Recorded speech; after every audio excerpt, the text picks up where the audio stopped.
Bueno, hola, vamos a presentar un tema que pareciera bastante interesante por las implicancias clínicas que podría tener, y es en el fondo el hipogonadismo androgénico en hombres con COVID-19, y también podría extenderse a las mujeres también.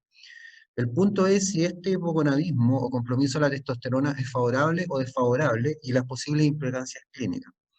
Bueno, aquí tienen un pequeño vistazo de algo que ya sabemos, que en realidad a la fecha del 7 de julio, esta semana, vamos con 2.060 pacientes en UTI, o sea, una condición grave, y básicamente esto está minorando, pero en forma muy lenta. Eh, si analizamos la morbilidad del COVID por género, vamos a encontrar que los datos epidemiológicos acumulados en el mundo plantean que el sexo masculino tiene más riesgo de morbilidad que el femenino, ya eso es claro. En Italia, por ejemplo, el 82% de los pacientes ingresados a UCI fueron hombres, y en llama en Estados Unidos la mortalidad masculina excedió a la de las mujeres, en más de 5.000 pacientes a la fecha que se hizo esa evaluación, que fue en mayo.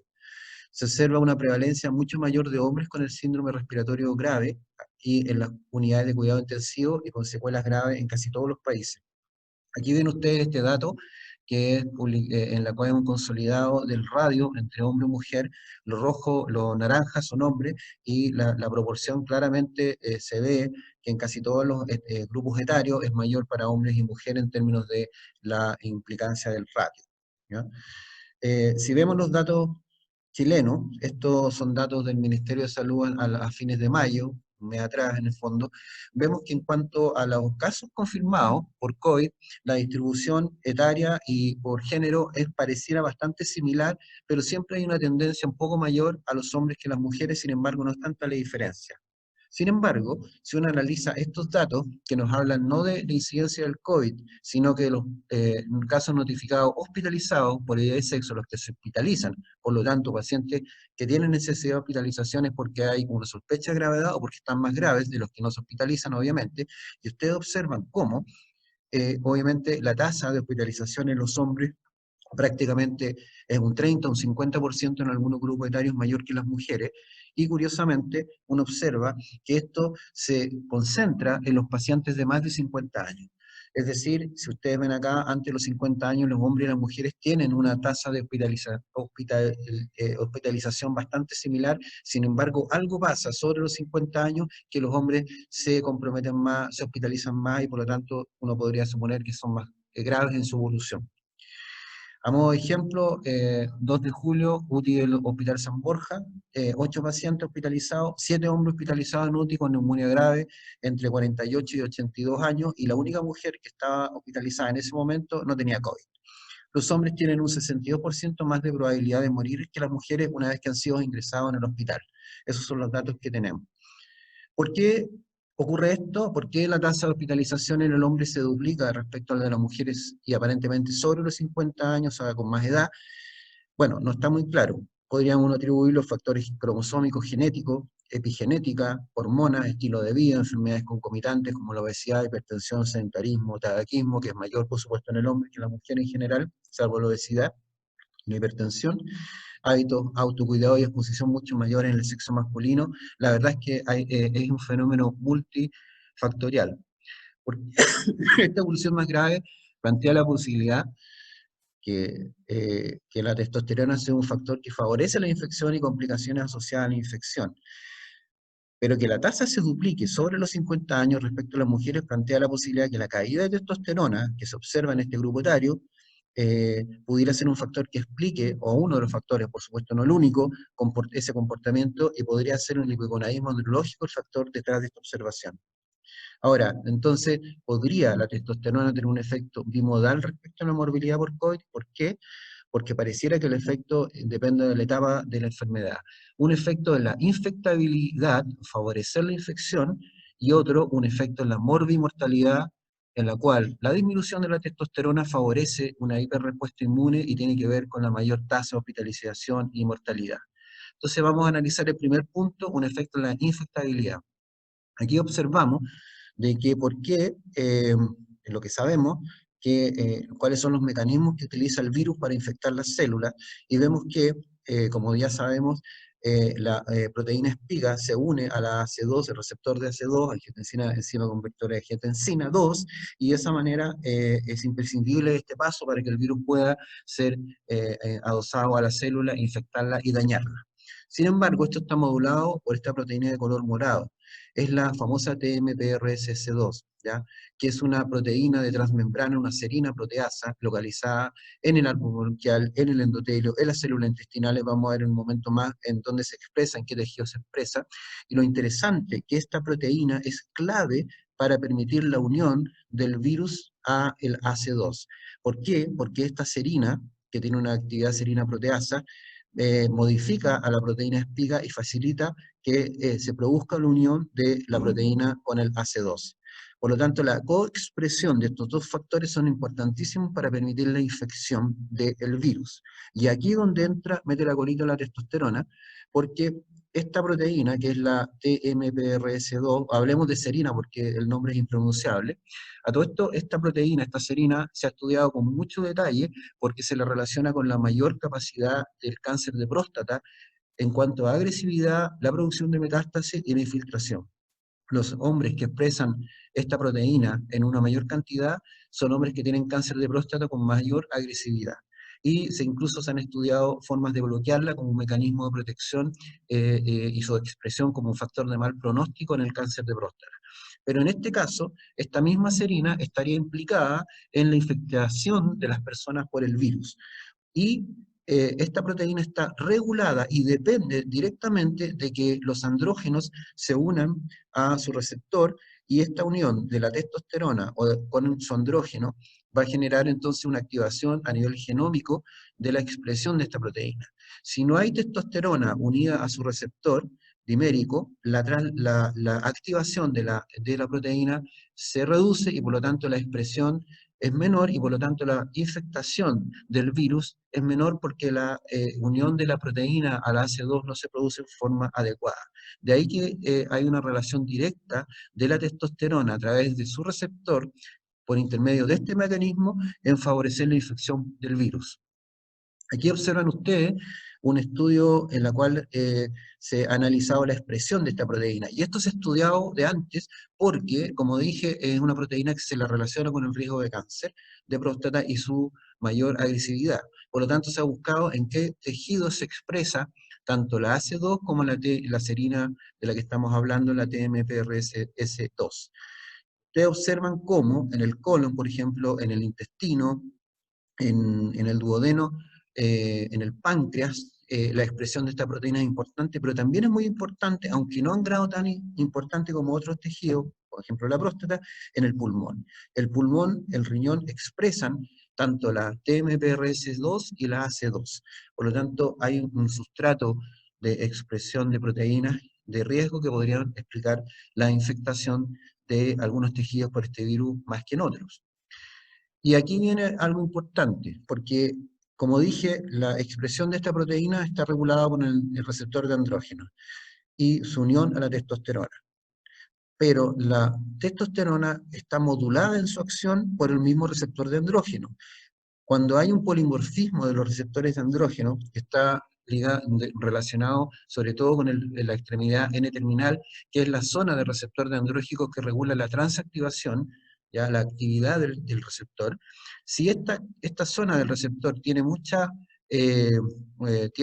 tripletes CAG en una baja cantidad, o en una gran cantidad, o sea, más larga o más corta, la extremidad N-terminal del receptor, va a ser un receptor más activo o menos activo. Es decir, esto regula la resistencia o no a los andrógenos. Entonces, vemos que la presencia de este polimorfismo, determinado por la presencia de mayor cantidad o menor cantidad de esta tripleta CAG, determina la mayor factibilidad de cáncer de próstata, de cáncer testicular, tiene que regular la infertilidad, los efectos en la piel, la calvicie, la composición de grasa, riesgos cardiovasculares, etcétera, etcétera, etcétera. O sea, no basta solamente con los niveles de testosterona y unión al receptor, sino que también importa cómo se regula esto por este polimorfismo. Y también se ha visto que esto es capaz de regular la expresión de la TMRSS2. Esto podría explicar que algunas personas tienen mayor infectación que otras, dado que, esto es por supuesto teórico, la modulación del antígeno por el polimorfismo, su mayor sensibilidad o menor sensibilidad a la testosterona, mientras más corto tiene este polimorfismo, más activo va a ser el receptor y por lo tanto mayor infectación de posibilidades de efecto va a tener los pacientes. Y vean ustedes, por ejemplo, que las mujeres con ovario poliquístico, las mujeres con acné, las mujeres que tienen, por supuesto, porque eso se ha estudiado en la mujer, en el ovario poliquístico, que tienen un receptor de andrógeno más activo porque tiene una zona de transactivación con tripletes más cortos, ¿ya? Mientras más corta esta zona, más activo el receptor, eh, se ha visto que es mayor en las mujeres con ovario poliquístico, y hay datos que indican que las mujeres que se infectan más son las que tienen más acción a este nivel y podrían tener más ovario poliquístico, por ejemplo, más alopecia androgénica, y por supuesto patología prostática en el caso de los hombres. Se ha planteado por este mecanismo entonces que si uno interfiere en el receptor de andrógeno, eh, en la expresión del receptor de andrógeno en la TMPRS2, esto va a permitir en el fondo reducir la capacidad de infectar del virus a través de la AC2. Y de aquí se ha planteado, como ustedes ven, una serie de tratamientos antiandrogénicos, como bloquear la LH, o, por ejemplo con Lupride, o usar ketoconazol para inhibir la producción de testosterona, usar inhibidores de 5-alfa reductasa para bajar la dihidrotestosterona, porque uno tiene que decir que el andrógeno principal a nivel del receptor más potente es la dihidrotestosterona, que tiene la testosterona, por eso finalmente todo depende de la testosterona, y distintos bloqueadores como, que se usan para el cáncer de próstata, se han propuesto como moduladores positivos en términos de reducir el riesgo de infección por el virus, ¿ya? En esta etapa. Pero estas son todas proposiciones que no hay ningún estudio claro al respecto, incluso se ha hablado de la espironolactona. Este es un estudio real italiano publicado hace un mes atrás, en los cuales ellos evaluaron la deprivación de andrógenos, terapias que los pacientes estaban usando antiandrógenos a nivel de su receptor con cáncer de próstata, y el riesgo de ser infectado y de complicarse en presencia o no de estos antiandrógenos. Y aquí ustedes observan cómo los pacientes con terapia antiandrógeno, que en este caso sería ADT, tenían una muy baja infectación de neumonias graves con respecto a los pacientes con cáncer de próstata sin terapia antiandrógena. Lo que se repite en general en todos los otros factores en términos de tasa hospitalizada, de grado de enfermedad y hospitalización, etcétera, etcétera. Por supuesto que esto es un estudio observacional, no un estudio de acción en este sentido. Entonces, se han propuesto algunos estudios como el presente, que está en curso, sueco, en la cual ellos están ya yendo un paso más allá y están usando antiandrógenos como la enzalutamida para ver cómo este bloqueador de receptores andrógenos podría facilitar que los pacientes hombres, por lo menos, eh, reduzcan su riesgo de tener infección y de tener una evolución grave. Y ahí está el punto, porque pareciera que, no, que esto podría tener un impacto en la infectación, pero no necesariamente en la evolución una vez que los pacientes están infectados. Y esto es algo que se está por ver y, por supuesto, no hay ningún dato claro al respecto. En este sentido, podríamos decir que la actividad del receptor de andrógeno es clave para la activación de la serina que regula la AC2. Se plantea que el polimorfismo del receptor de andrógeno podría determinar la mayor susceptibilidad genética, sin embargo, esta proteína no se expresa, y ahí está el problema en todos los órganos que tienen que ver. Por ejemplo, en el pulmón, esta proteína, la TMPRS2, está expresada básicamente en la próstata, y hay en ese sentido algunos estudios contradictorios, pero sí, por supuesto, es un mecanismo posible en todas partes. Podría plantearse que la testosterona y su interacción con el receptor de andrógeno modularía en forma positiva la activación de esta proteína, lo que favorecería la infección en los hombres. Pero factores genéticos, epigenéticos, polimorfismos podrían alterar y modular esto. Las terapias antiandrogénicas podrían ser protectoras frente a la infección, y en eso quiere ser muy claro, frente a la infección, pero no es claro su beneficio en el transcurso de la enfermedad, y eso es lo que vamos a ver a continuación. Entonces, la otra pregunta, un efecto en la morbilidad de la testosterona, su reducción podría de alguna manera, de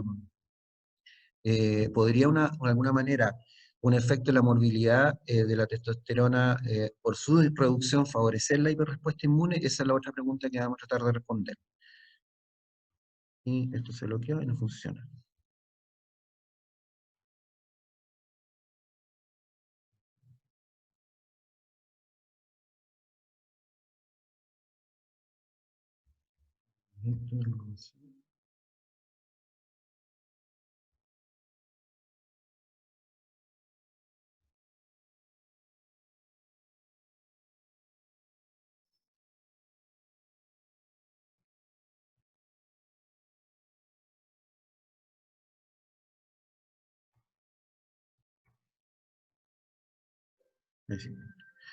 Bueno, uno puede decir que se sabe que los niveles de testosterona, ahora lo que vamos a ver es qué ocurre cuando el paciente ya está infectado. Si los niveles de testosterona que estén altos o estén bajos tienen un efecto inmunomodulador y por lo tanto un impacto en la evolución de los pacientes que ya están con la enfermedad, no los que están infectados o no están infectados como vimos en la fase previa, donde la testosterona y su interacción con el receptor podría ser un factor que favorece la infección. En este caso, los que ya están infectados, vamos a discutir entonces qué pasa con los niveles de testosterona. Se sabe que los niveles de testosterona disminuyen hasta un 3% por década sobre los 60 años. Otro punto que nos plantea entonces la observación epidemiológica, que los pacientes más graves que se tienen que hospitalizar son todos sobre 50 años. Esta caída de la testosterona se puede exacerbar por factores genéticos y comorbilidades como obesidad, diabetes, fármacos, sobre todo corticoides, y efectos respiratorios como antecedentes de que el paciente ya tenga un daño pulmonar, como Leo, por ejemplo. Entonces, ese es un dato, una observación bastante interesante. Sabemos que el EPOC está asocia al hipogonadismo hasta un 69% de los casos, y por otro lado la testosterona tiene una acción directa en la musculatura respiratoria, en la capacidad vital, la FEP1, en la capacidad vital forzada, es decir, mientras más baja la testosterona, los pacientes que tienen, por ejemplo, enfermedad bronquial obstructiva, tienen una menor alteración, una menor respuesta en ese sentido. Por lo tanto, fisiológicamente la testosterona tiene un efecto favorable a nivel sobre todo muscular en el sistema respiratorio. Eh, por otro lado, sabemos que el COVID-19 infecta a través de la AC2 y la modulación con la proteína serina que hablamos, y en las células de Leydig existe expresión, como vamos a ver, de estas proteínas, y por lo tanto podría explicar que una vez que se produce la infección, la testosterona empieza a bajar. Sabemos, por ejemplo, solo para recordar, que los niveles de testosterona van cayendo y después de los 50 años en general, entre 2 a 3% por año de forma interindividual, porque hay personas que tienen a los 60 años valores que son equivalentes a alguien de 30, pero también la inmensa mayoría de las personas en promedio van bajando su concentración de testosterona. Por lo tanto, otro dato importante para lo que comentamos de que toda la morbilidad se concentra sobre los 50 años. Es importante definir qué vamos a considerar hipogonadismo, caída de la testosterona, y hasta el día de hoy, créanme que es un tema en discusión. Pero para que nos pongamos todos de acuerdo, sobre 300 nanogramos por decilitro o 3 nanogramos por ml, hablamos de que es una condición normal. Y una persona bajo los 200 claramente es hipogonádico, y entre medio va a depender de la edad, si tiene más de 60 años y si tiene obesidad. Esto es importante como parámetro para considerar a alguien hipogonádico o no. Por otro lado, la testosterona está regulada por su unión a la SGBG, está transformada por las 5-alfa-reductasas en dihidrotestosterona, que amplifica su acción. La dihidrotestosterona es 10 veces más potente en su unión al receptor de andrógeno que la testosterona. Es aromatizada a estradiol. Muchas de las acciones de los andrógenos son a través de su acción por el estradiol que viene de ellos. Por lo tanto, y por supuesto, lo que hablamos un momento del polimorfismo de receptores O, es complejo entonces la interacción. Por otro lado, sabemos que cuando hay hipogonadismo, son bastantes las causas, pero en general, hipogonadismo hipogonadotropo en un 70 a 80% de los casos, y testicular solo en un 30% de los casos. Esto es importante recordarlo porque vamos a ver que se repiten algunos estudios observacionales. Uno solamente para recordar que los 70% de los hipogonadismos que son hipogonadotropos, es decir, por un compromiso hipotalámico y pituitario, tienen que ver con enfermedades crónicas, inflamatorias, obesidad, etc. Ahora, ¿puede la testosterona regular y modular la respuesta inmune? Esa es la pregunta del millón. Y en general, uno sabe que la respuesta inmune es extremadamente compleja, parte por la inducción de la inflamación, el reconocimiento de los factores, las señales de traducción, el efecto inflamatorio, la prosecución de la inflamación y su regulación. Pero es clave que en esto las interleuquinas, sobre todo la interleuquina 6, interleuquina 1 beta y el factor de necrosis tumoral alfa producido por los macrófagos, son claves para la regulación de la respuesta inmune. Sabemos que en el paciente con COVID-19, hombre o mujer, hay una disregulación de la respuesta inmune, produciéndose una tormenta de citoquinas que genera una activación alterada, mediada principalmente por la interleuquina 6, ¿ya? Esto genera, por lo tanto, que en estos pacientes se encuentre, y esto se sabe porque hay aumento de interleuquina 6, TNF-alfa, esto se correlaciona con grados de severidad, y por supuesto las poblaciones celulares no son todas uniformes, y de hecho hay una redistribución del natural killer que bajan, y hay una linfopenia, como sabemos, relacionado con CD4 y CD8. Pero el tono, la evolución en general del sistema inmune en los pacientes graves es a una disregulación en la cual hay una tormenta de citoquinas, una mayor inflamación a pesar de una inmunidad relativa desde el punto de vista linfocitario. Entonces los pacientes con COVID-19 tienen una disregulación inmunitaria, tienen un síndrome de activación de los macrófagos, linfopenia, pero los macrófagos con citoquinas que inflaman están activados. Y por otro lado sabemos que los monocitos CD4 y las citoquinas del natural killer se presentan en forma desregulada. Y aquí viene lo interesante, la testosterona es capaz a nivel multinivel de regular el sistema inmune. Si bien estimula la producción de neutrófilos y monocitos, reduce la expresión de TNF-alfa, reduce la interleuquina 6, reduce la interleuquina 1, en macrófago reduce la expresión de receptores, disminuye la proliferación de células T y regula la producción de interleuquina 6 por células mastocíticas. El efecto final modulatorio es que atenúa la respuesta inflamatoria. De ahí es que la observación de que al bajar los niveles de testosterona, en general, la inmunomodulación negativa, que la testosterona en esa fase de la enfermedad sería benéfica, no se produce. Por eso es importante recalcar que esto es bifásico, un efecto a nivel de la infectación y otro efecto de la evolución de la enfermedad cuando los pacientes están graves. Y aquí vemos cómo la testosterona es capaz de modular aumentando los monocitos, pero bajando la expresión de TNA-alfa y de interleuquina 6, eh, regula neutrófilos o eosinófilos, pero en general el efecto neto de la testosterona en la inmunidad es de inmunomodulación negativa.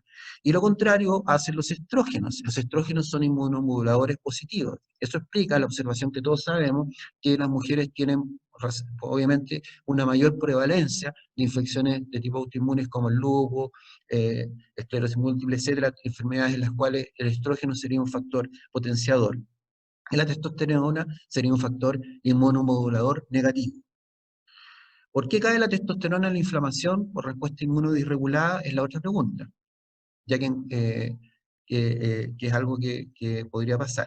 Y en general los mecanismos son múltiples, y la célula de Leydig, que es la que produce la testosterona en el testículo, está influida por factores hipotalámicos, como la inducción de LH, puede haber grados de resistencia a LH, los macrófagos, los radicales hiperóxidos, los natural killer, y sobre todo las interleuquinas 6, 1 y el TNF-alfa, son capaces de directamente inhibir la producción de testosterona. Esto también uno lo ve y explica, por ejemplo, por qué los obesos tienen también una inhibición de la producción de testosterona a nivel del testículo, porque los macrófagos activados, recuerden que la obesidad es un estado inflamatorio, pero son capaces de disminuir directamente la producción de testosterona, pero esto es multifactorial, puede ser a nivel hipotalámico, hipofisiario, pero también directamente en el testículo. Y aquí viene lo interesante porque estos son datos de histología post-mortem de hombres en China, en los cuales ellos han demostrado la expresión del AC2 en las células de Leydig, pero la cantidad de células de Leydig está reducida y las células de Leydig expresan el AC2 con una gran inflamación y una destrucción a nivel intersticial como una orquitis, pero sin compromiso espermatogénesis, ¿ya? De ahí vienen algunas controversias de que si el hombre no debería tener la relación de COVID e infertilidad y la donación de esperma, etcétera, etcétera, pero para lo que nos lleva en esta conversación es que aparentemente hay un fenómeno de orquitis e inflamación directa, independiente de que también la misma inflamación que se produce por el estado inmunitario alterado puede generar una reducción de la producción de testosterona, o la misma infección del virus directamente en las células de Leydig podrían ser culpables, además de los factores que vimos antes. Curiosamente, por lo menos estos estudios chinos, que he revisado tres, no han podido demostrar la presencia del virus RNA mensajero en las células de Leydig de los testículos. Sin embargo, ellos plantean que podría ser, dado que estos fueron estudios con Morten y podría ser ese el problema, además que no es pequeño. Sin embargo, en teoría uno podría pensar que además del estado inflamatorio que es capaz directamente de inhibir la testosterona, hay una afección directa por la infección viral o la inflamación asociada, de orquitis. Y aquí viene un estudio real, hecho en Alemania, en la cual ellos evaluaron los niveles de testosterona. Ellos plantean que la mayoría de los hombres con COVID-19 presentan una baja testosterona en la admisión de los cuidados intensivos en Hamburgo, Alemania. Esto es un estudio, una cohorte retrospectiva. Ellos observaron que, bueno, analizaron sistemáticamente las hormonas sexuales, las citoquinas, en pacientes hombres y mujeres con infección por SARS grave confirmado en el laboratorio tras el ingreso hospitalario que estaban en UTI, ¿ya? Observen ustedes que fueron 35 hombres, 10 mujeres, igual es un trabajo con un N pequeño, hay que decirlo, o sea, no tenemos tanta potencialidad en ese sentido, pero en general los hombres fueron entre 31 y 80 años, las mujeres un poco mayores. Hay presencia de hipertensión, obesidad, diabetes, y los grados de gravedad como el SOFA y el SAT-2 claramente son mayores y tienen un porcentaje importante en la mayoría de los hombres que fueron hospitalizados. Analizando los niveles de testosterona, se encontró que el 68,6% de los hombres analizados tenían valores bajo lo normal para estos rangos de este laboratorio, que esto está expresado en nanomoles por litro. Después uno puede convertirlo a nanogramos por decilitro, que es más o menos entre 180 a 300 nanogramos por decilitro.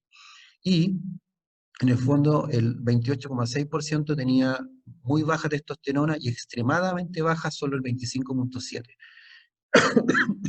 En el caso de las mujeres, la concentración de testosterona fue un poco mayor, incluso que los hombres, lo que tendría que ver un poco con lo que hablábamos de la inmunidad. Ahora, el estradiol fue bajo en ambos sexos. Lo otro interesante es que la LH, que determina si el hipogonadismo es a nivel hipotalámico o es a nivel testicular, en el 62,9% de los casos tenían una LH baja o normal, por lo tanto hipogonadismo a nivel hipotalámico, y en un 31,4% de los casos tenían un hipogonadismo con compromiso testicular, posiblemente orquitis. Y el nivel de cortisol en ambos sexos fue elevado, indicando que la alteración de la esteroidogénesis está preferentemente localizada a nivel testicular u ovárico, ¿no? Esto es bien interesante. Aquí observan ustedes cómo de todos los pacientes la baja testosterona fue obviamente muy importante, sobre todo en el sexo masculino, no así tanto en el femenino. Y los niveles de estradiol se distribuyeron en forma más o menos pareja. Es importante lo del estradiol porque también sería un factor inmunoestimulante, que ahí el desbalance es algo que podría estar influyendo. Miren esto, cómo se ve la correlación negativa, significativa, entre los niveles de testosterona. Mientras más testosterona, menos factores como el VEGF1, la interleuquina 2, el factor de necrosis tumoral. Es decir, a menor testosterona, mayor inflamación. Y, curiosamente, a mayor estradiol, más inflamación, ¿ya? Como se ve en este cuadro. Las conclusiones fue que hay muchos factores que podrían explicar esta variación de la testosterona. Es un trabajo pequeño, etcétera, pero existen múltiples impactos reductores de testosterona, y esto podría conducir a graves deficiencias en los niveles de testosterona y de hidrotestosterona en pacientes hombres, previniendo que presenten respuestas inmunitorias adecuadas, ¿ya? Otro estudio, se realizó este estudio, este es más reciente todavía, este fue italiano, en Mantua. Ellos también evaluaron pacientes, en este caso solo pacientes varones afectados por neumonía grave, pero lo interesante es que los agarraron y los siguieron en cuanto a su evolución. Algunos iban más graves a UTI, otros a UTI respiratorio y otros a medicina interna o sala común, como sería en nuestro caso. Ellos encontraron que IM significa los que ingresaron a sala de medicina, RCU, compromiso salas de respiratorio, pero no ventilación mecánica, ICU y los que fallecieron. Y ustedes observan que claramente hay una presencia de una relación negativa, es decir, mientras más alta la testosterona, la mayoría estaba presente en sala de medicina y el resto mientras más baja la testosterona, IQ o UTI respiratoria, de una mayor gravedad. Lo mismo se observa en la testosterona calculada, ya que es un poco reflejo de la testosterona total, y los niveles de LH indicando que es variable, y eso tiene que ver con el compromiso testicular o de otro tipo. Ahora, lo interesante de este estudio es que ellos hicieron un punto de corte a través de un estudio de curvaturas de Scarlett Plot para poder decir cuál es la predicción del nivel de testosterona cuando ingresa un paciente en cuanto a su evolución. ¿Ya? Y ellos plantearon que la presencia de 1,4 nanogramos por ml o 140 es el punto de corte en un hombre para decir cuál es la posibilidad, por ejemplo, que sea trasladado y se mantenga en medicina, que sea trasladado a la UTI o que fallezca. Y respecto también a la testosterona calculada, que es un poco reflejo de la testosterona total. Y en el fondo, a modo resumen, podría decir que aquellos, por ejemplo, que ingresan con 1,2 nanogramos por ml o 120, muy bajos, tienen 0,4% posibilidades, o 40% posibilidades de ser trasladados a sala, si es que no ingresó a sala. Pero si ingresa con 400 o 4 nanogramos por ml, la posibilidad de traslado a UCI es de 0,01, muy baja. O sea, en el fondo uno podría considerar como un punto de corte para decir, este paciente, cuidado, mucho más riesgo tiene de tener una mala evolución versus que si lo tiene más alto, no. Y por otro lado, la posibilidad de morir también, puesto visto acá, también está determinado por este punto de corte, con un n pequeño en todo caso. Pero es interesante porque ellos pudieron hacer este cálculo matemático y poder dar predicciones respecto a lo que es la testosterona en estos pacientes. Y aquí viene la pregunta del millón. Tratar con testosterona a estos pacientes, una observación importante que ocurre desde el punto de vista inflamatorio. Son múltiples los estudios que han demostrado varios efectos positivos en el tratamiento con testosterona parenteral. Sabemos que si un hombre tiene una colitis ulcerosa, un Crohn, una enfermedad autoinmune disregulada, como hay un paciente, por ejemplo, en medicina, estos pacientes en general tienen baja testosterona y el subirle la testosterona tiene un efecto positivo inmunomodulador, en la cual mejoran y caen marcadores de inflamación. Eso está demostrado en poblaciones de esta etiología. Y por otro lado, sabemos que cuando los pacientes son hipogonádicos, el compromiso hepático, la inflamación vascular, el síndrome metabólico, mejora con el aporte de testosterona. Entonces, uno podría plantear, ¿qué pasaría en COVID-19 si nosotros subiéramos la testosterona en aquellos pacientes que la tengan baja? Esa es la gran pregunta y la que implicaría también hacer un estudio quizás observacional y que podríamos hacerlo nosotros. Y por lo tanto, estamos escribiendo la posibilidad de hacer esto con el apoyo de todos ustedes, en la cual la idea sería evaluar a nuestros pacientes